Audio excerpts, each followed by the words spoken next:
ಸಚಿವ ಪ್ರಿಯಾಂಕ್ ಖರ್ಗೆ ಅವರ ವಿರುದ್ಧ ಮಾಜಿ ಸಂಸದ ಪ್ರತಾಪ್ ಸಿಂಹ ಮೈಸೂರಿನಲ್ಲಿ ಕಿಡಿಕಾರಿದರು. ಮೈಸೂರಿನಲ್ಲಿ ಇಂದು ಸುದ್ದಿಗಾರರೊಂದಿಗೆ ಮಾತನಾಡಿದ ಅವರು, ಪ್ರಿಯಾಂಕ್ ಖರ್ಗೆ ಅವರೇ, ನೀವು RSS ನ ಬ್ಯಾನ್ ಮಾಡ್ತೀರಾ ಎಂದು ಕಿಡಿಕಾರಿದರು. ನೀವು ಯಾರ ಮಗಳ ಹೆಸರಿಟ್ಕೊಂಡಿದ್ದೀರಲ್ಲ, ಅವರ ಕೈಯಲ್ಲೇ RSS ಅನ್ನು ಬ್ಯಾನ್ ಮಾಡೋಕೆ ಆಗಿಲ್ಲ. ಅವರು ಬ್ಯಾನ್ ಮಾಡಿದ್ರು, ಅಧಿಕಾರ ಕಳೆದುಕೊಂಡ್ರು. ನೆಹರು ಕೂಡ ಬ್ಯಾನ್ ಮಾಡಿ ನಂತರ ಬ್ಯಾನ್ ವಾಪಸ್ ತೆಗೆದುಕೊಳ್ಳುವ ಅನಿವಾರ್ಯತೆ ಬಂತು. ನೆಹರು ಅವರ ಮರಿಮೊಮ್ಮಗಳ ಹೆಸರು ಇಟ್ಕೊಂಡು ಏನ್ ಮಾಡಲು ಸಾಧ್ಯವಿಲ್ಲ. ಹೆಸರಿನಲ್ಲಂತೂ ಸ್ವಂತಿಕೆ ಇಲ್ಲ, ವ್ಯಕ್ತಿತ್ವದಲ್ಲಿಯೂ ಸ್ವಂತಿಕೆ ಇಲ್ಲ. IT-BT ಸಚಿವರಾಗಿದ್ದೀರಿ, ನಿಮ್ಮ ಸಾಧನೆ ಏನು ಎಂದು ಹೇಳಿ ಎಂದು ಸಚಿವ ಪ್ರಿಯಾಂಕ್ ಖರ್ಗೆ ಅವರಿಗೆ ಪ್ರಶ್ನೆ ಮಾಡಿದರು. ಬೇರೆ ರಾಜ್ಯಗಳಿಗೆ ನಮ್ಮ ಕಂಪನಿಗಳು ಯಾಕೆ ಹೋಗುತ್ತಿವೆ ಎಂದು ಹೇಳಬೇಕು. ಸಂವಿಧಾನವನ್ನು RSS ರಕ್ಷಣೆ ಮಾಡುತ್ತಿದೆ. ಕಲಬುರಗಿಯಲ್ಲಿನ ಅವ್ಯವಸ್ಥೆ ನೋಡಿ ಮೊದಲು. ಇದೇ ರೀತಿ ಕೂಗುಮಾರಿ ರೀತಿ ಮಾತನಾಡಿದ್ರೆ ನಿಮಗೆ ಒಳ್ಳೆಯದು ಆಗುವುದಿಲ್ಲ. RSSಗೆ ಬೈದ್ರೆ ಅಧಿಕಾರ ಸಿಗೋದಿಲ್ಲ ಎಂದು ಕಿಡಿಕಾರಿದರು. ಕಳೆದ ಒಂದು ವಾರದಿಂದ ಪ್ರಿಯಾಂಕಾ ಖರ್ಗೆ ಅವರು RSS ಅನ್ನ ನಾವು ಅಧಿಕಾರಕ್ಕೆ ಬಂದರೆ ಬ್ಯಾನ್ ಮಾಡ್ತೀವಿ ಅನ್ನೋ ಒಂದು ಹೇಳಿಕೆ ಮೇಲೆ ಚರ್ಚೆಗಳು, ವಾದ ವಿವಾದಗಳು ನಡೀತಾ ಇದೆ. 2.5 ವರ್ಷ ಆಯಿತು ಈ ಸರ್ಕಾರ ಅಧಿಕಾರಕ್ಕೆ ಬಂದು. ಪ್ರಿಯಾಂಕಾ ಖರ್ಗೆ ಅವರು ಒಂದು ದಿನವೂ ಕೂಡ ತಮ್ಮ ಇಲಾಖೆ ಬಗ್ಗೆ ಮಾತಾಡಿದ್ದೇ ಇಲ್ಲ. ತಾವು ಮಾಡಿದಂಥ ಸಾಧನೆ ಬಗ್ಗೆ ಹೇಳ್ಕೊಂಡಿದ್ದೇ ಇಲ್ಲ. ವರ್ಷದಲ್ಲಿ 100 ಸಾರಿ ಪತ್ರಿಕಾಗೋಷ್ಠಿಯನ್ನು ಕರೀಲಿ ಅಥವಾ ಮಾಧ್ಯಮದವ್ರಿಗೆ ಕೈಗೆ ಸಿಕ್ಕಲಿ, BJPಯನ್ನು ಬೈಯುವಂಥದ್ದು, BJP ದಲಿತ ವಿರೋಧಿ ಅಂತ ಹೇಳೋದು, BJP ಸಂವಿಧಾನ ವಿರೋಧಿ ಅಂತ ಹೇಳೋದು, ಅಂಬೇಡ್ಕರ್ ಹೆಸರನ್ನು ಹೇಳಿಕೊಂಡು BJPಯನ್ನು ಹೀಗಳೆಯುವಂಥದ್ದು, RSS ಬಗ್ಗೆ ಅವಾಚ್ಯ ಶಬ್ದಗಳಿಂದ ನಿಲ್ಲಿಸುವಂಥದ್ದು. ಇದು ಬಿಟ್ಟರೆ ಇನ್ನೇನು ಕೂಡ ಅವರ ಬಾಯಿಂದ ಹೊರಗಡೆ ಬರಲ್ಲ.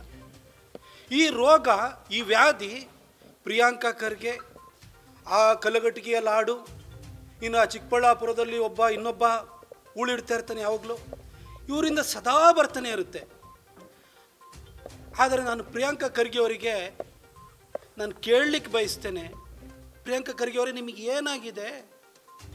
IT-BT ಅಂತ ಖಾತೆನ ಕೊಟ್ಟಿದ್ರು ಕೂಡ ನಿಮ್ಮ ಖಾತೆನ ಹೊರತಾಗಿ ಬೇರೆದನ್ನೇ ಮಾತಾಡ್ತಿರ್ತಿರಲ್ಲ, ಏನಾಗಿದೆ ಸರ್ ನಿಮಗೆ?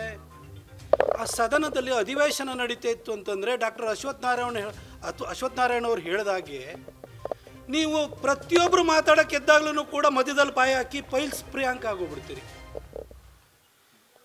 ಅಧಿವೇಶನ ಮುಗಿದಾದ ನಂತರ ಪ್ರತಿನಿತ್ಯನೂ ಕೂಡ ಬೊಬ್ಬೆ ಹೊಡಿತಾ ಕೂಗುಮಾರಿ ಪ್ರಿಯಾಂಕ ಆಗ್ಬಿಡ್ತೀರಿ, ಕೂಗುಮಾರಿ ಖರ್ಗೆ ಆಗೋಗ್ಬಿಡ್ತೀರಿ. ನೀವು ಸದನದೊಳಗಡೆ ಪೈಲ್ಸ್ ಪ್ರಿಯಾಂಕ, ಹೊರಗಡೆ ಬಂದರೆ ಕೂಗುಮಾರಿ ಖರ್ಗೆ ಆಗ್ತೀರಿ. ಯಾಕೆ ಸರ್? ಸರ್ ಏನು ಸರ್ ನೀವು RSSನ್ನು ಬ್ಯಾನ್ ಮಾಡ್ತೀರಿ ಅಂತ? ಸರ್, ನೀವು ಯಾರ ಮಗಳ ಹೆಸರಿಟ್ಕೊಂಡಿದ್ದೀರಲ್ಲ, ಆ ರಾಜೀವ್ ಗಾಂಧಿನೂ ಕೂಡ ಈ ದೇಶವನ್ನು ಆಳಿದ್ರು, ಅವ್ರ ಕೈಲೂ ಬ್ಯಾನ್ ಮಾಡೋಕ್ಕಾಗಲಿಲ್ಲ. ಆ ರಾಜೀವ್ ಗಾಂಧಿಯನ್ನು ಹೆತ್ತಂತಹ ಇಂದಿರಾ ಗಾಂಧಿ 16 ವರ್ಷ ದೇಶ ಆಳಿದ್ರು, ಅವರು ಬ್ಯಾನ್ ಮಾಡಿದರು. ಆದರೆ ಅಧಿಕಾರವನ್ನೇ ಕಳ್ಕೊಳ್ಬೇಕಾಗಿ ಬಂತು. RSS ಮಾತ್ರ ನಿರಂತರವಾಗಿ ತನ್ನ ಸಮಾಜ ಸೇವೆಯನ್ನು ಮುಂದುವರಿಸ್ತಾ ಹೋಯಿತು.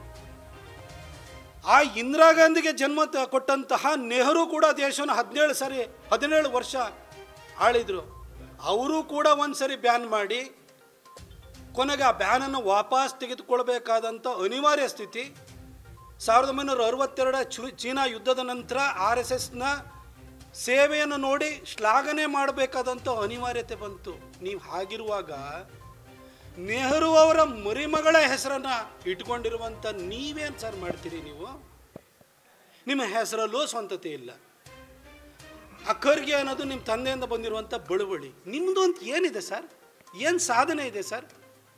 ಹೆಸರಲ್ಲೂ ಸ್ವಂತತೆ ಇಲ್ಲ, ಹೇಳಿಕೊಳ್ಳುವಂಥ ಸಾಧನೆ ಇಲ್ಲ, ಒಳ್ಳೆಯ ಕಲಬುರಗಿಯ ಮಣ್ಣೂರು ಮಲ್ಟಿ ಸ್ಪೆಷಾಲಿಟಿ ಆಸ್ಪತ್ರೆ ಕಲ್ಯಾಣ ಕರ್ನಾಟಕ ಭಾಗದ ಪ್ರಸಿದ್ಧ ಆಸ್ಪತ್ರೆಗಳಲ್ಲಿ ಒಂದಾಗಿದೆ.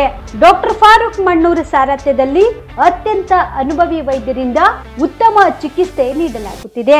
ಮಣ್ಣೂರು ಮಲ್ಟಿ ಸ್ಪೆಷಾಲಿಟಿ ಆಸ್ಪತ್ರೆಯಲ್ಲಿ ಸಿಗುವ ಚಿಕಿತ್ಸೆಗಳು: general surgery, laparoscopy surgery, neuro surgery, orthopaedic surgery, plastic surgery, gastro surgery, aqua surgery, gynaecology surgery, general medicine, paediatric, neuro surgery, cardiology, haematology, endocrinology, ENT ಮತ್ತು ophthal, general physician, gynaecology, paediatric, family medicine, urology, nephrology, radiology, dialysis, advance ICU ಮತ್ತು advance OT setup, ಅತ್ಯಾಧುನಿಕ ಸೌಲಭ್ಯವುಳ್ಳ ಕ್ಯಾಸುಲಿಟಿ, ದಿನದ 24 ಗಂಟೆ emergency trauma centre.